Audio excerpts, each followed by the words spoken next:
I'm Corbett Wall with DV Auction, here with your cattle market summary for the week ending October the 25th, brought to you in part by the Joplin Regional Stockyards. Got a big sale on Monday. One thing I haven't mentioned is their commingled program for the smaller producers, which there's a lot of them in that four-state area there, and they allow those guys to bring their calves in on Sunday. Even if they've only got a few, they've got the opportunity to sell those cattle in large packages as they bring them in, weigh them individually, and sort them into light groups. They also give those cattle a respiratory shot there, charge that to the buyer. Buyers have no problem with it, and they sell those cattle at the high line about 11 o'clock in the morning on Monday there, and it gives those smaller producers the opportunity to sell cattle in large lots and sometimes load lots. And it's a good deal for everybody, and helps move the sale along quicker, helps the buyers buy light cattle that are similar in size and weight and quality. And it's just another thing that Joplin Regional Stockyards does to be progressive, to try to help the industry and keep those smaller producers in business. A lot of litigation going on around the cattle industry. Just seems like somebody's suing all the time. There's a lot of deals going on.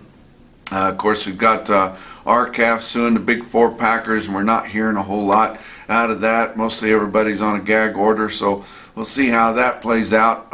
Not necessarily litigation, but we got an investigation going with the P&S, Packers and Stockyards, through USDA, investigating the big four packers to see if there was any collusion or price fixing, gouging, things like that happened after the fire there in Holcomb, Kansas.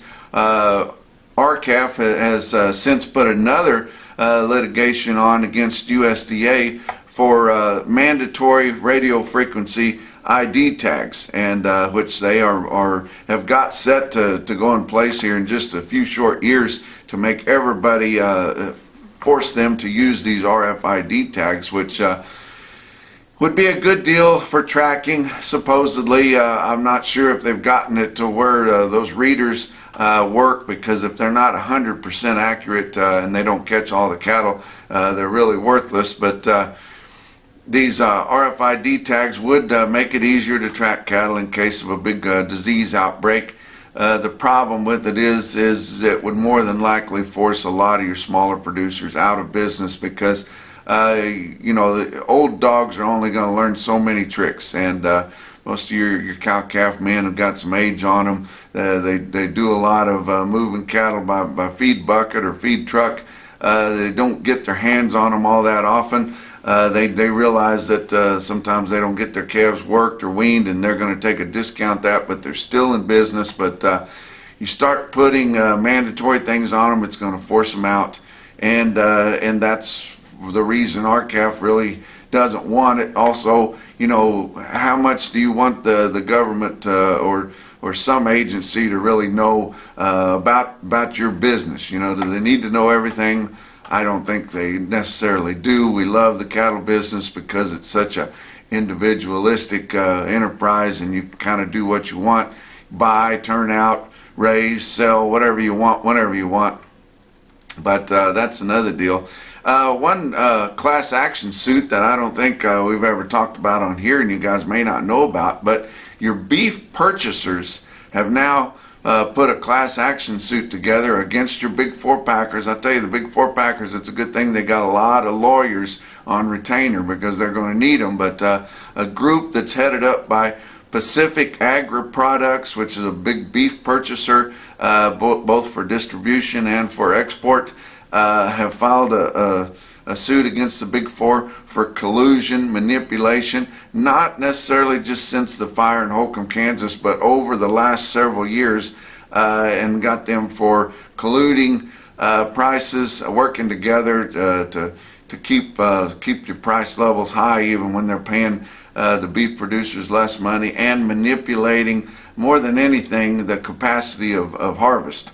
And we see how vulnerable we are when we get down to a really light amount of capacity to harvest these cattle, and we'll see how that deal goes. Really, and especially since the fire, your beef purchasers got it worse even than your cattle producers because they were just held up. I tell you what, they had to buy product, they had orders to fill, and they just raised that the price on the box beef cutouts just so high that the guys were just forced to pay it. We've seen them really get tough, your beef purchasers, since then, and work those box beef cutout values a lot lower. Now they're kind of coming back with regular demand, but anyway, a lot of litigation going on everywhere.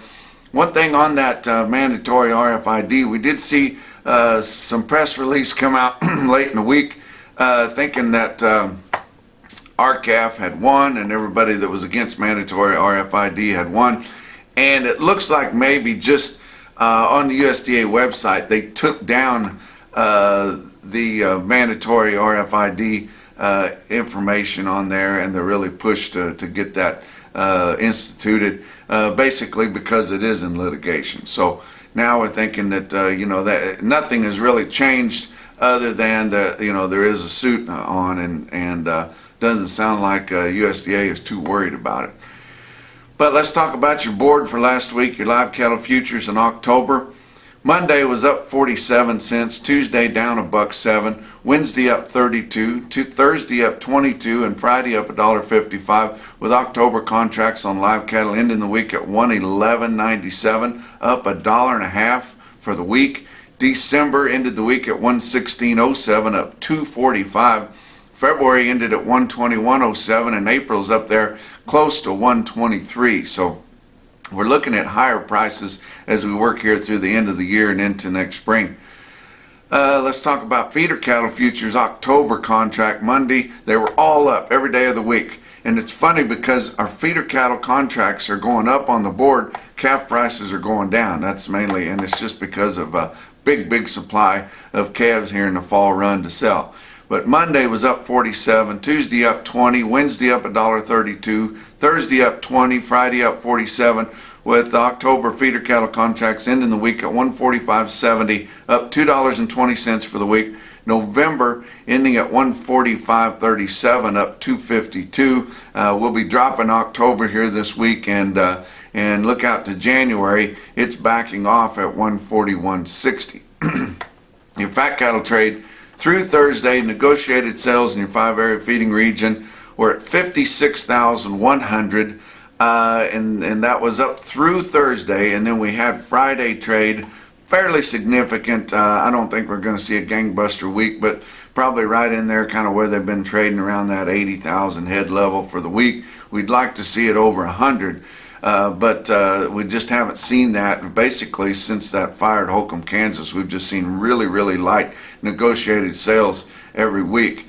But through Thursday, the live range on fat steers and heifers, 108 to 112, mostly 110, both in the southern plains and in the northern plains. For the northern plains, that's like steady to $1 higher, but in the southern plains of Texas and Kansas, that's fully $2 higher.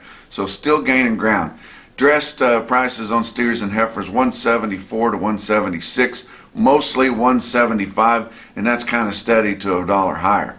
But Friday we had more trade coming in, basically steady, except for out west there in Colorado, they sold at 112, so that would be $1 higher for them. 111 is what they had last week. They've been waiting until Saturday, the previous 3 weeks, to do that, but they actually did that Friday afternoon. Most of it didn't get confirmed, but enough reports out there that they sold cattle at 112, and that's where they've been selling the highest out there. There's a lot of demand from those western packers coming out and picking up the closest cattle to them. But Iowa and Nebraska both had medium-sized confirmed sales, 110 to 111.50, a lot of 110, a lot of 175. And Kansas had a few more sales on Friday, mostly all at 110. Box beef cutout values soared this past week. We saw some huge gains there just on individual days. But for the week, your average trade for the week, choice cuts, 223.08 for last week, up $5.15 from just the previous week, and Friday was even higher than the average, so up over 225. And select cuts, your average trade for last week, 198.08, up $6.52. That is huge, and it's starting to narrow that choice select spread. And the end of the week, your selects were almost at $200 even. It makes you feel a lot better when you see those cutout values over $2, both on choice and select. But fairly light movement. That happens every time they try to get more money for the boxes at 502 loads of cuts, grinds, and trimmings. Let's talk about your feeder cattle markets. We've got a lot of big sales coming up here on Monday. Winter livestock, which they've got markets, big markets scattered all across the West there, but they've got big calf specials at both Pratt and Lotta, Colorado. Lotta is advertising 7,000 calves. John Campbell and company there, and I tell you what, they will be the right kind. A lot of high altitude calves there, and most of them all already had snow on their backs, so those cattle will be pretty tough, pretty foolproof. And a lot of those cattle you could just turn right on the wheat. If you got some decent cowboys, and get out there and straighten those cattle out on the wheat, and that would be nothing compared to what they've already gone through. But Pratt got a lot of calves there at Winter, so check out Winter Livestock, and you can find them at cattleusa.com. Watch Callaway Livestock. Callaway Livestock Center, Kingdom City, Missouri. John Harrison, Jack Harrison, David Means, they've got a great sale there, and they've got a big run scheduled for this Monday. Several loads of yearlings off the grass, several strings of long-time weaned calves that have been weaned and turned out, and they're going to be on there. First time they've ever been broadcast on the internet. Go to dvauction.com. This will be the first time they've been on the web, and you can view and bid there. We've got a crew going over there to make sure that they know how to take bids, and they'll be on site there Monday to take your bids on those load lots of yearlings, true yearlings. And you can, if you've always heard about Callaway and wanted to see what it's all about, watch them on dvauction.com on Monday. They don't start till about 12 or 12:30, but in that afternoon they'll be selling a lot of good cattle there, and don't miss that. What else is going on? Let's talk about your real-time index on Cattle Market Central. 143.26 to end the week. That was down about $1 for the week. And you think, well, the futures have been going up every day. Fat cattle have been going up. There's just so many calves. I tell you what, we've got a lot of calves to choke. Most of your grain row crop farmers are still busy with harvest. They haven't really come into the market yet for their winter project on feeding and backgrounding some calves. So, a true farmer loves nothing but to farm. They can't even think about cattle or spell it until they get completely done with harvest. They're getting closer all the time, but we keep getting these weather deals come through. Southern Plains had snow this past week. I tell you what, Amarillo basically had a blizzard on Thursday. Was supposed to fly out on Thursday. They didn't have a plane come in or out of Amarillo Airport there on Thursday. Of course, Friday afternoon, most of it had all melted and gone. It was some good moisture for the wheat to continue to get rank around the Texas Panhandle region there. But when we get get completely done with harvest, see where we're at on that, I think we will have more demand come in on calves, and more of the big strings of calves will be long time weaned and had their health program on them. But look at your cash feeder sales for last week. True yearling feeder cattle, which there's fewer and fewer of them every day, but true yearling feeders, especially if they've been off grass, steady to $3 higher. And that's pretty much everywhere across the country. And it's never wavered on your yearling demand. Feeder calves, and that's a different beast. It's a big old calf, weighing deep in the 6s or in the 7s, and maybe up even in the 8s now. We've got these genetics so good, we're weaning these giant calves that we don't really know what to do with. Most of them have to go straight to feed. But a big feeder calf, especially if, there's so many different variables there on whether they've been weaned, how long they've been weaned, whether they're fleshy or not, if they've had any shots, what shots they've had, but very uneven. Up and down, up and down. We saw the best demand, of course, for your big strings of calves, and a lot of those don't even have to be weaned because they've been together so long and they've got a reputation. You can't outrun reputation, and there's two kinds, both good and bad. But the reputation on those one iron big strings of feeder calves is sometimes better than their pedigree or their health program. and those cattle selling high, when you see them, and the buyers that buy them. And sometimes it's a farmer on the phone sitting in his combine or giving an order to somebody, and they know which calves he wants to buy. But you get further east, you don't have as many of the big strings, and those heavier feeder calves, hard to sell. Mostly $2 to $3 lower. Now peewee calves, especially if they're weaned, weighing under 4.5, I tell you what, there's just no telling what they could bring. We saw some in Joplin weighing just under 4, bringing nearly $2 a pound for the big string, and individual quotes over $2 a pound. And they sell really well because there's so many options on them, and there's lots of places to turn them out, and your peewee calves selling well. Talk about a big string of calves that sold well on Friday. St. Ange, South Dakota, Justin Tupper and company around there.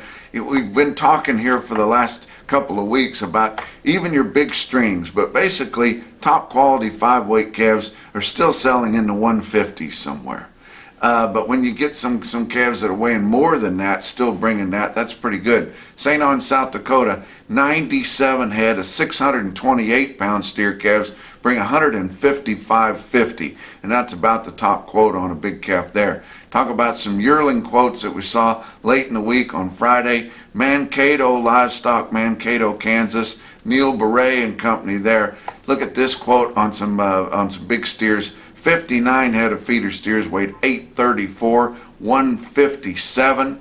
And Fort Scott, Kansas on Friday, Fort Scott Livestock Market, a big string of big yearlings, 121 head of 880-pound yearling feeder steers, $150 flat. That's a look at your week's markets, coming to you from Newton, Kansas, where I spoke at the Kansas Cattlemen's Association. They've got a nice diversified group, a lot of good people there. We had a fundraiser auction for them. I gave them a talk and a lot of fellowship and brotherhood there, and they had a good deal at the Kansas Cattlemen's Association banquet. But that's a look at your markets. We'll talk to you next week.